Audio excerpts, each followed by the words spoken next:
Olá, meus amigos do canal Raciocínios Espíritas, tudo bem?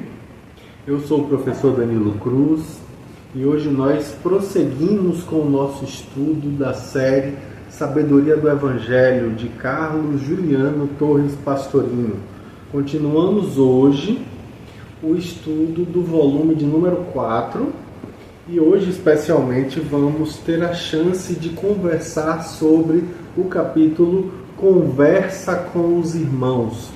Já estamos caminhando para o finzinho do volume 4 e lembrando, sempre trazendo a fidelidade ao texto que Pastorino escreveu, sempre com essa ideia de buscar nas falas e nos fatos da vida de Jesus metáforas, analogias com a nossa vida, com a nossa caminhada evolutiva, com a nossa jornada espiritual. Bom, vamos lá, vamos ao texto, vamos ver o que é que Pastorino nos reserva. Ele baseia o capítulo Conversa com os Irmãos no Evangelho de João, capítulo 7, versículos de 2 a 9. Ele diz assim: Estava próxima a festa dos judeus, a das cabanas. Disseram-lhe então seus irmãos: parte daqui e vai para a Judeia, para que também teus discípulos vejam as obras que fazes. Pois ninguém faz nada em segredo e procura ele mesmo estar em público. Se fazes essas coisas, manifesta-te ao mundo, pois nem seus irmãos acreditavam nele. Disse-lhes então Jesus: Minha época ainda não está presente, mas vossa época está sempre presente. O mundo não pode odiar-vos, mas a mim odeia, porque eu testifico a respeito dele que suas obras são más. Subi vós a esta festa.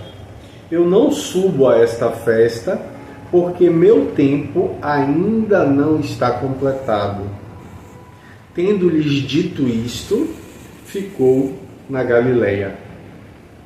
Então a gente percebe que é um texto que só está em João e Pastorino vai dizer que estamos em final de setembro a começo de outubro do ano 30, já que a festa dos tabernáculos, em hebraico aí, Hag HaSekot, ou seja, a festa das cabanas, que em grego é Skenopegia ou Eorte Skenon, que é a festa das tendas, era celebrada entre os dias 14 e 21 de Tishri, ou seja, mais ou menos entre 1º e 8 de outubro.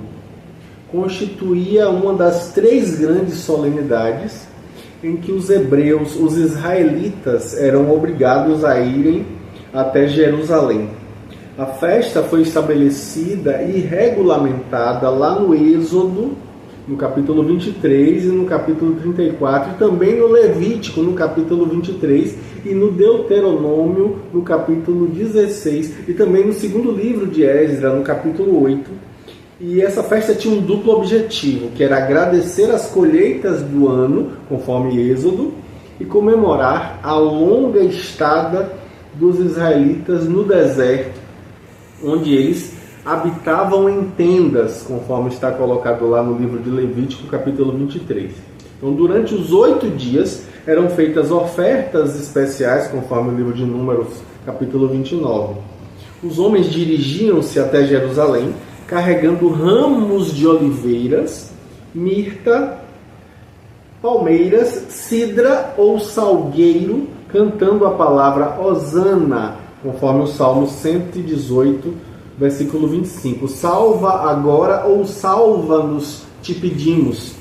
Seguida da expressão, bendito o que vem em nome de Yahvé. É o Salmo 118, versículo 26.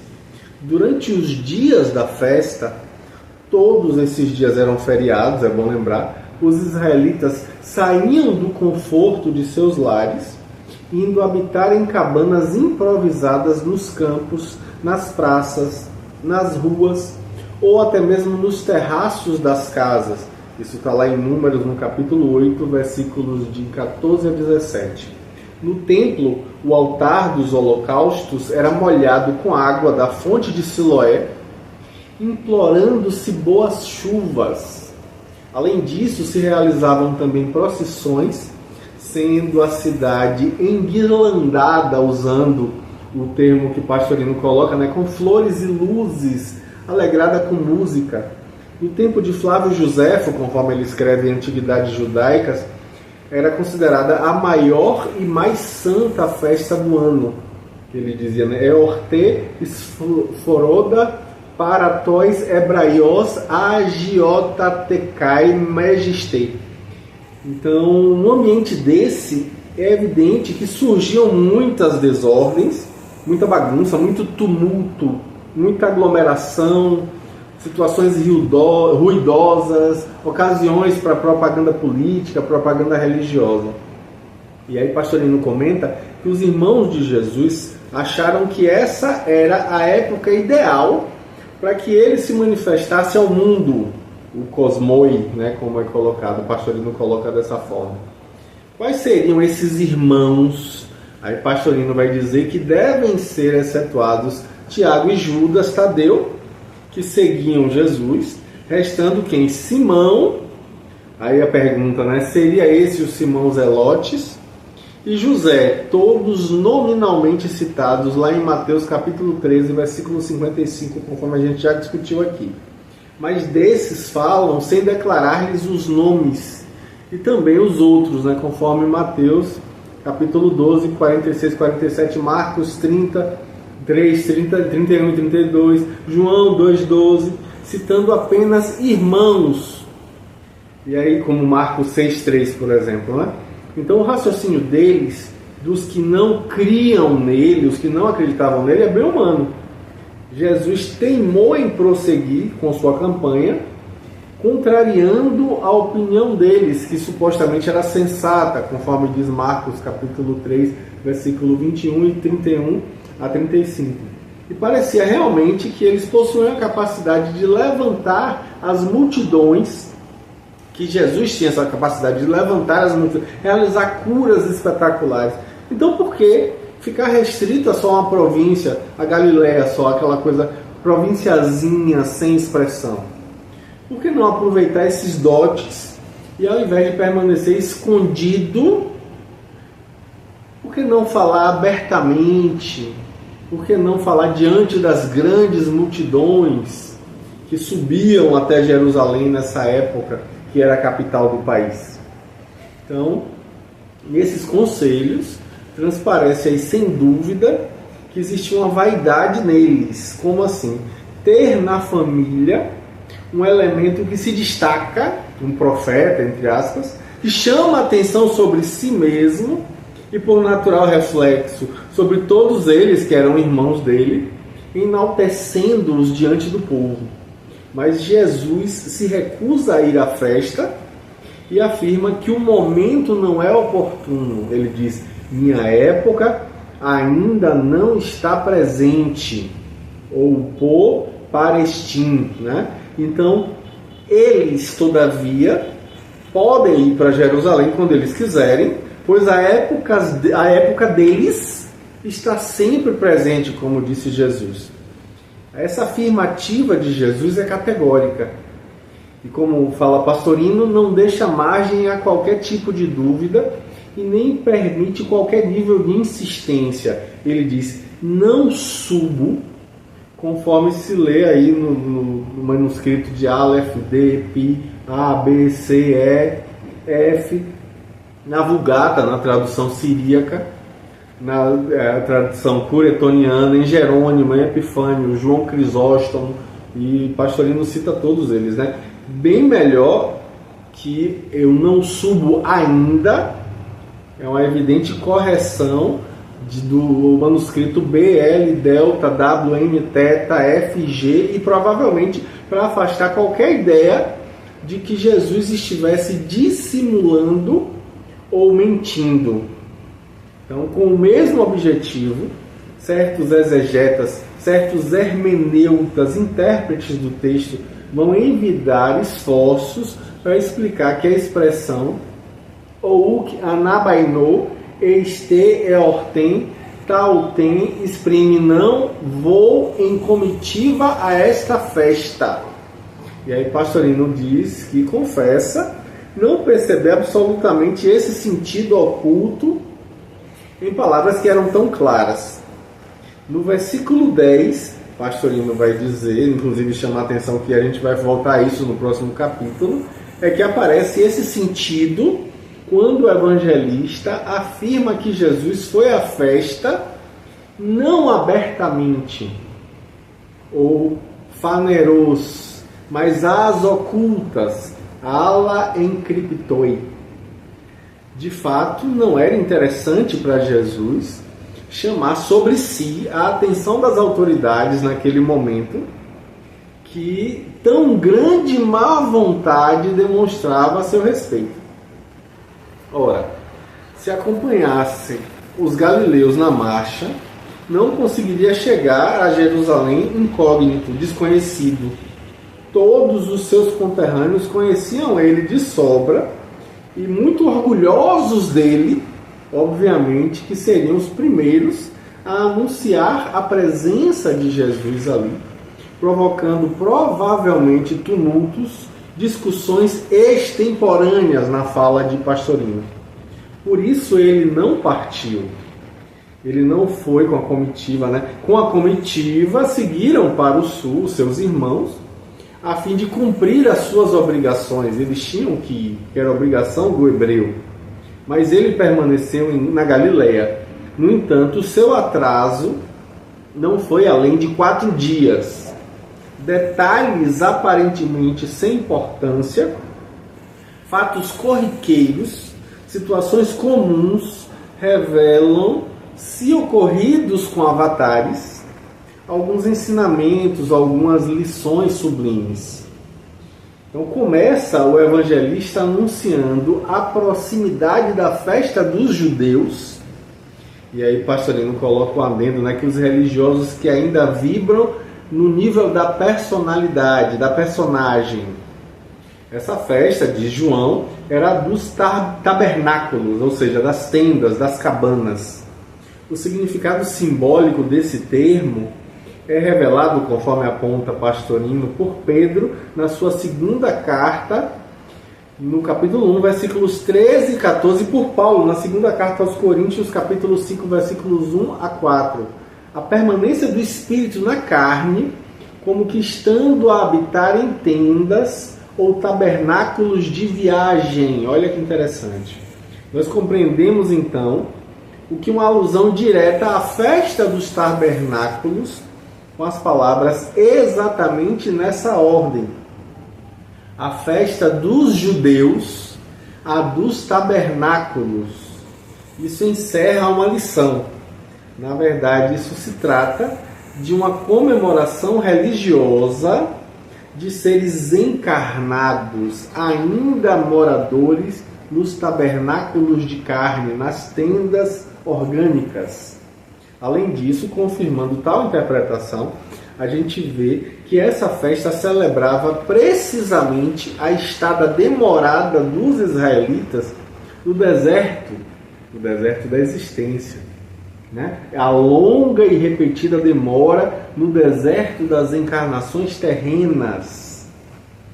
E aí Pastorino vai dizer que por ocasião dessas solenidades, os veículos personalísticos sugerem sempre a individualidade, uma aparição espetacular que impressione as massas.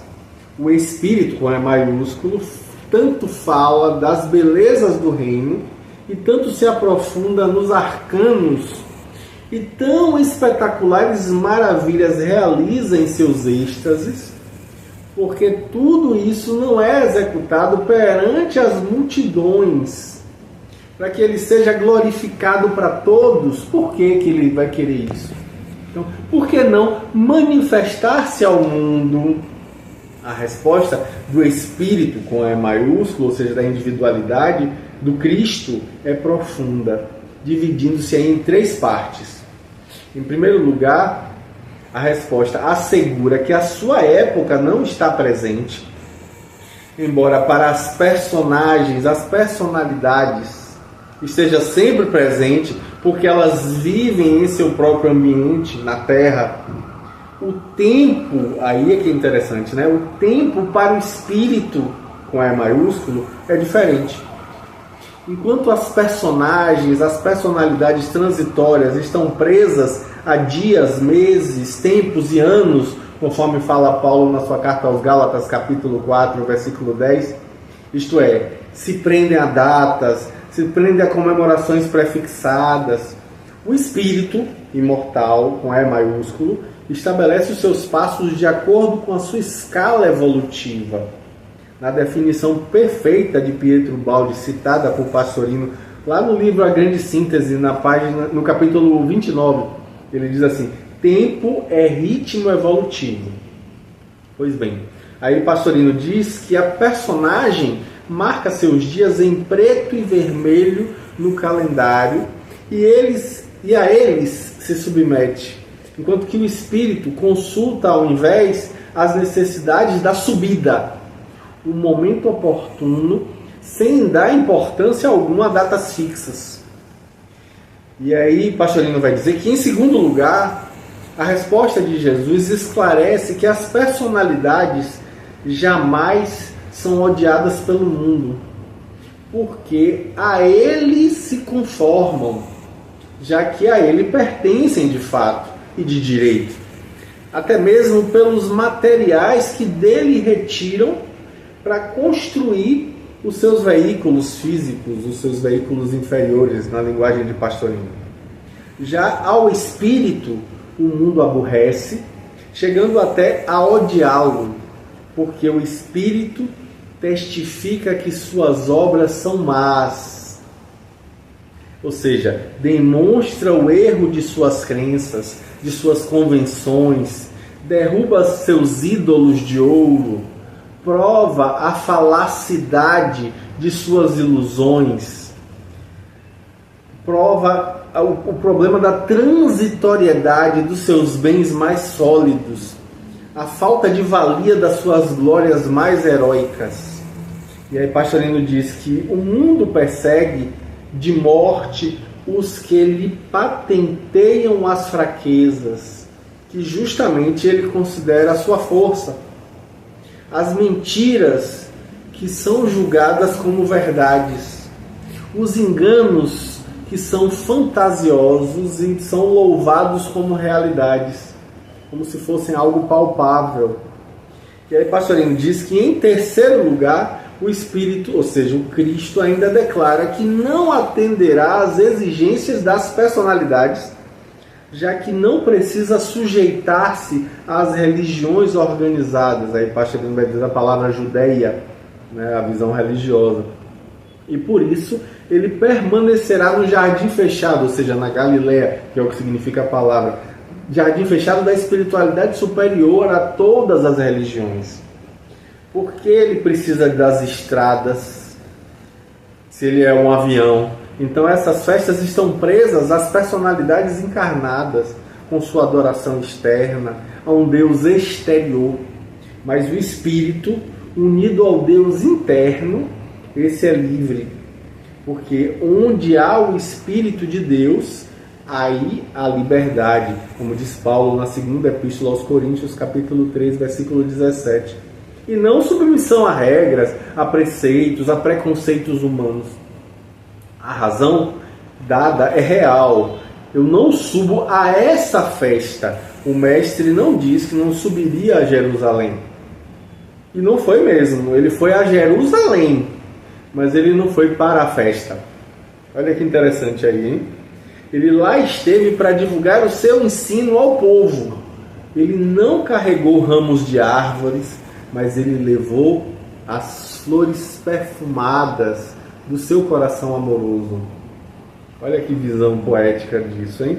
Então ele não fez sacrifícios de animais, mas sim ele ofereceu o seu próprio serviço como um holocausto agradável a Deus. Ele não participou da festa, mas ele condoeu-se das trevas da ignorância. Ele sim acendeu a sua luz, mesmo com risco de ser assassinado, porque ficava mais visado na escuridão reinante. Ele era mais visto ali. E aí Pastorino comenta que esse é o caminho do Espírito. Essa é a sua tarefa entre as criaturas, que são ainda escravizadas às personagens efêmeras, à personalidade, à encarnação, mas que grande orgulho provocam nos seres iludidos pelo desconhecimento das realidades profundas e espirituais. Sempre magistral, né?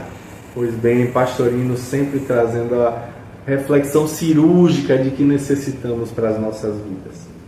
Um grande abraço e até semana que vem. Fé em Deus. Tchau, tchau.